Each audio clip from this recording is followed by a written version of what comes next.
नाज़रीन ख़बर है कंदकोट में जमात इस्लामी के सॾ ते मुख़्तलिफ़ सियासी समाजी वुकला बिरादरी और सिविल सोसाइटी पारां बेदर्दी से क़त्ल थी वियल नौजवान नाज़िम जोखियो के कातिलनि की गिरफ़्तारी लाइ हथनि में बैनर खणी प्रेस क्लब कंदकोट का घंटाघर चौक ताईं एहतिजाजी रैली कढी कातिलनि खिलाफ़ सख्त नारेबाज़ी पूर्ण कई वई।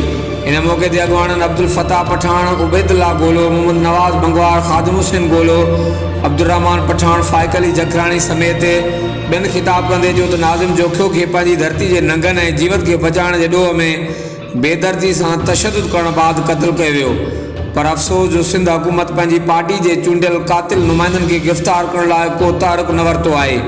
असीं सुप्रीम कोर्ट ऑफ पाकिस्तान के चीफ जस्टिस के अपील करूँ था त हू पाण मुरादो नोटिस वठी सिंध जे हिलाली पुट के शहीद कंदड़नि के गिरफ़्त में आणे सरेआम फाही ते टंगियो वञे। हर वक़्तु आगाह लाइ ॾिसंदा रहो JTN वेब न्यूज़ कंदकोट।